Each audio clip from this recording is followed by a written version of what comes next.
नमस्कार दोस्तों। क्या आप जानना चाहते हैं आप वास्तव में कौन हैं?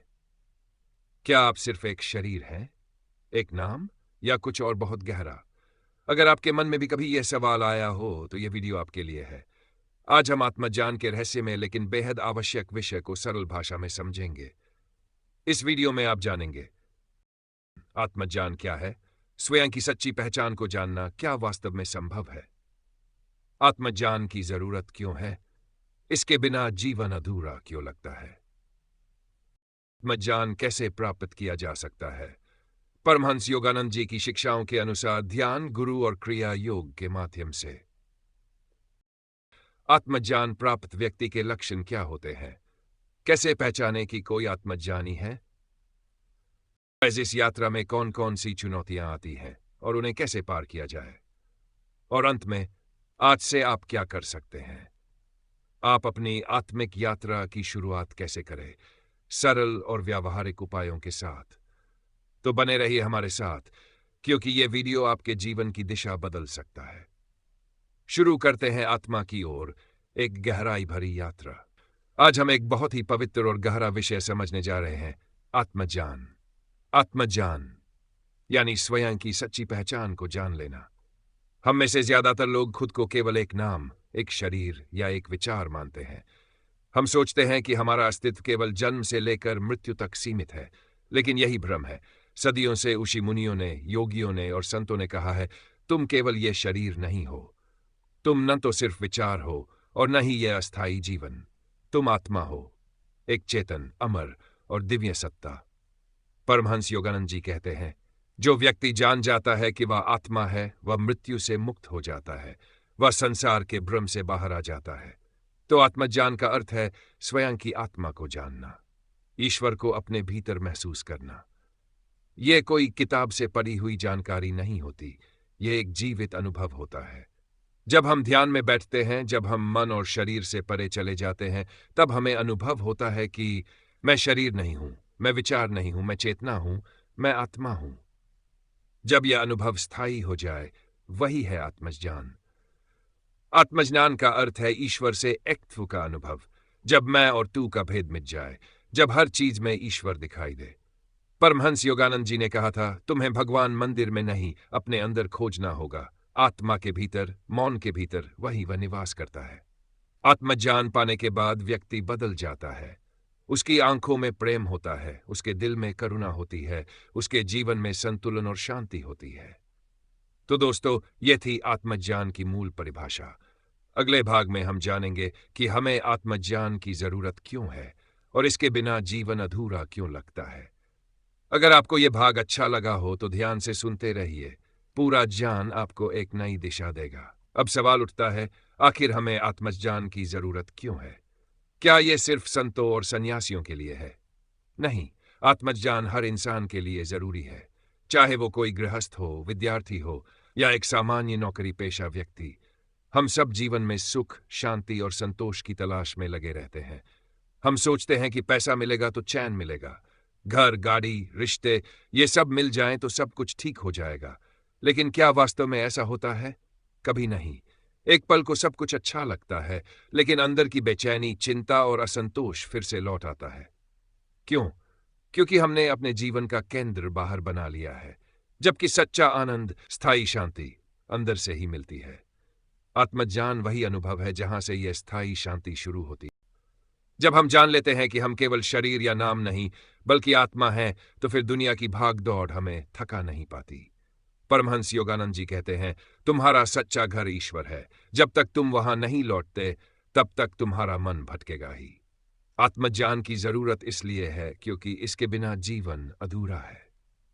हम कितने भी पढ़ लिख जाए, कितना भी कमा ले, अगर आत्मा से संपर्क नहीं है तो अंदर हमेशा एक खालीपन बना रहता है। आत्मज्ञान हमें यह समझ देता है कि मैं साक्षी हूं, मैं देखने वाला हूं, अनुभव करने वाला हूं, लेकिन मैं उन अनुभवों में खोया नहीं हूं। इस समझ से डर कम हो जाता है, अहंकार पिघलता है, रिश्तों में मिठास आती है और जीवन का हर क्षण एक तप, एक साधना बन जाता है। तो मित्रों, आत्मज्ञान कोई लग्जरी नहीं, यह जीवन की मूलभूत जरूरत है। अगले भाग में हम जानेंगे आत्मज्ञान पाने के लिए हमें क्या करना चाहिए, कौन से सरल उपाय हैं जिससे हम इस दिशा में कदम रख सकते हैं? सुनते रहिए, क्योंकि आगे की यात्रा और भी रोचक है। तो अब सवाल उठता है, आत्मज्ञान की इतनी बातों के बाद क्या ये केवल सिद्ध पुरुषों के लिए है? क्या ये आम आदमी के लिए संभव नहीं? बिल्कुल संभव है। परमहंस योगानंद जी ने कहा था, आत्मज्ञान कोई कल्पना नहीं, यह हर आत्मा का जन्म सिद्ध अधिकार है। अब सवाल यह है, हम इसे पाएं कैसे? कहां से शुरुआत करें? तो चलिए मैं आपको बताता हूं। आत्मज्ञान की दिशा में 3 सबसे असरदार और सच्चे रास्ते। सबसे पहला है ध्यान। जी हां, यानी ध्यान पूर्वक मौन में बैठना। जब आप आंखें बंद करते हो, बाहर की दुनिया से मन हटाकर भीतर की तरफ जाते हो, तो धीरे धीरे आप अपने सच्चे स्वरूप को महसूस करने लगते हो। ध्यान कोई बड़ी चीज नहीं है। शुरुआत केवल 10 से मिनट मौन में बैठकर सांस पर ध्यान देने से होती है। शुरुआत में मन भागेगा, लेकिन रोज रोज अभ्यास से वही मन शांत होने लगता है। योगानंद जी कहते थे, भीतर की शांति ही ईश्वर की आवाज है। दूसरा रास्ता है क्रिया योग। ये कोई साधारण योग नहीं, ये एक वैज्ञानिक पद्धति है जो आत्मा से सीधे जुड़ाव का मार्ग है। परमहंस योगानंद जी ने क्रिया योग को पश्चिम में पहली बार खुलकर सिखाया था। यह विधि आपको जीवन ऊर्जा को जागृत करने, स्पाइन के माध्यम से ऊपर उठाने और आत्मा के साथ एक होने का मार्ग दिखाती है। क्रिया योग से मन शुद्ध होता है, इंद्रियां शांत होती है और ध्यान गहरा होता है। हाँ, क्रिया योग सीखने के लिए एक योगी गुरु की दीक्षा जरूरी होती है, ताकि यह अभ्यास सही तरीके से किया जा सके। अब आता है तीसरा और शायद सबसे जरूरी पहलू, गुरु की कृपा। बिना सच्चे गुरु के आत्मज्ञान की यात्रा अधूरी रहती है। गुरु कोई व्यक्ति नहीं, वह एक ऊर्जा है, एक दिशा है जो आपको आपके भीतर ले जाती है। गुरु वो होता है जिसने खुद अनुभव किया हो और अब आपकी सहायता कर सके। परमहंस योगानंद जी को उनके गुरु श्री युक्तेश्वर जी मिले और वही उनकी साधना का मोड़ बन गए। योगानंद जी कहते थे, गुरु ईश्वर का वह रूप है जो तुम्हारे लिए समझने योग्य बनता है। तो अगर आपके जीवन में कोई सच्चा मार्गदर्शक हो तो यह यात्रा सरल हो जाती है। अब आप सोच रहे होंगे, इन तीनों में से मैं क्या करूं? ध्यान करूं, गुरु ढूंढूं या क्रिया योग सीखूं? तो उत्तर है, आप जो भी कर सकते हो, आज से शुरू करो। रोज 10 मिनट ध्यान से शुरुआत करो। शांति से बैठो, भीतर की ओर सुनो। बाकी रास्ते धीरे धीरे अपने आप खुलेंगे, क्योंकि जब आत्मा पुकारती है तो पूरा ब्रह्मांड उत्तर देता है।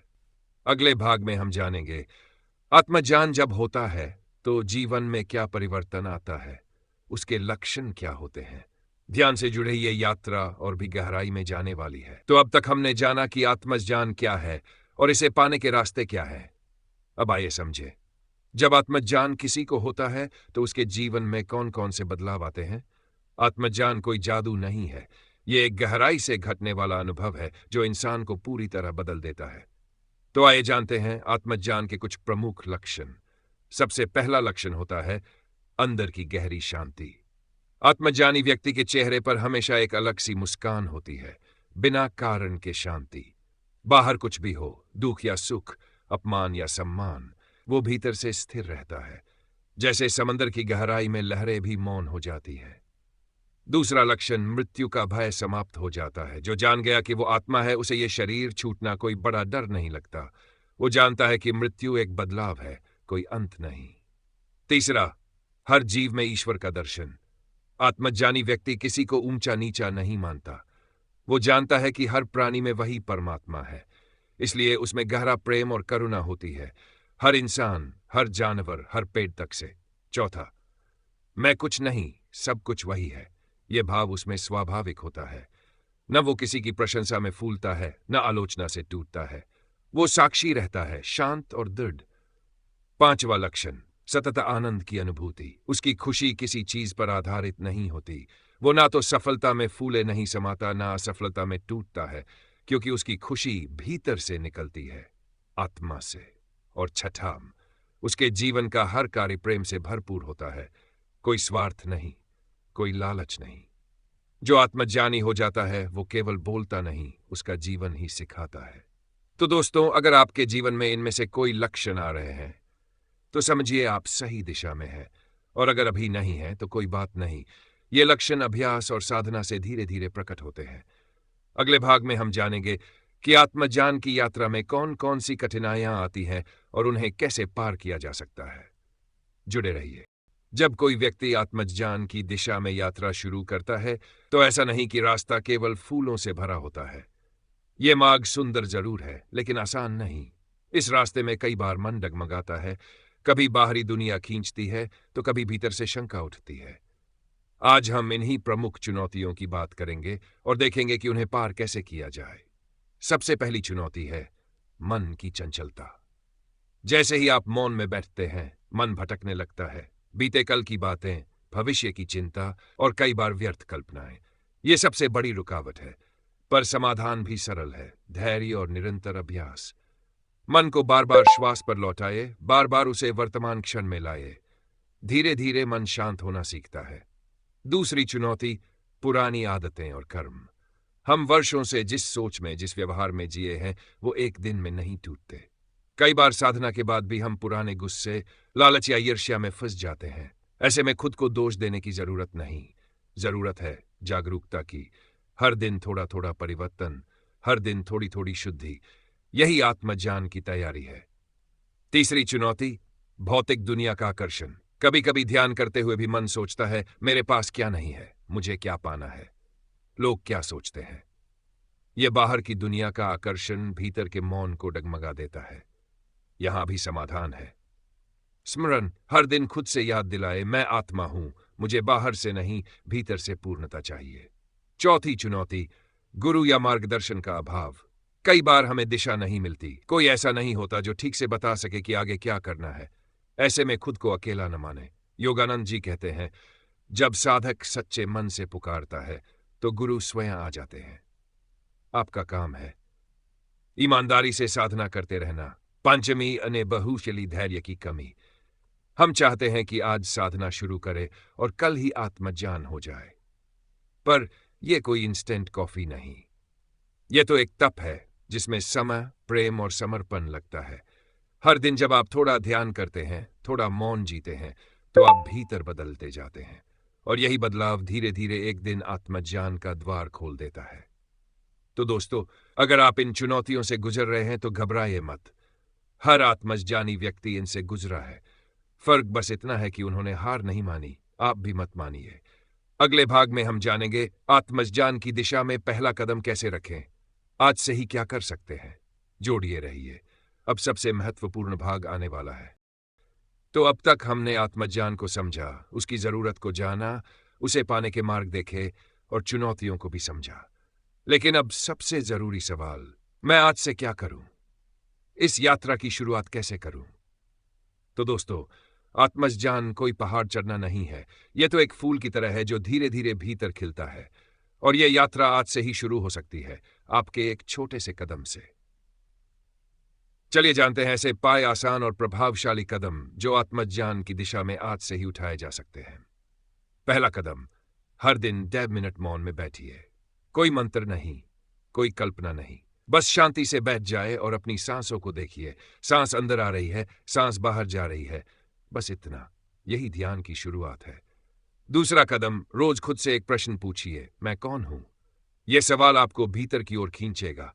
हर दिन इसका उत्तर खोजने की कोशिश कीजिए, ना किताबों में, ना मोबाइल में, अपने मौन में। तीसरा कदम, दिन में एक काम पूरी सजगता से कीजिए। कोई भी छोटा काम, खाना खाना, पानी पीना, चलना, बस उसे पूरे होश के साथ कीजिए।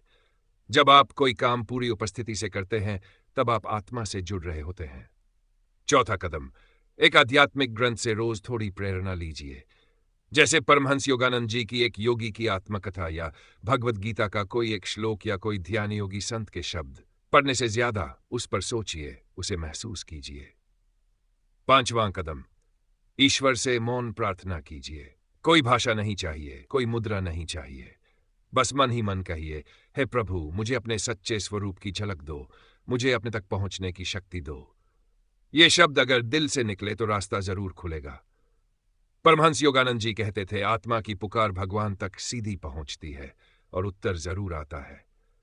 तो दोस्तों, आज का दिन ही सबसे उत्तम दिन है, क्योंकि आत्मा का अनुभव कभी कल नहीं होता, वो तो केवल अभी होता है।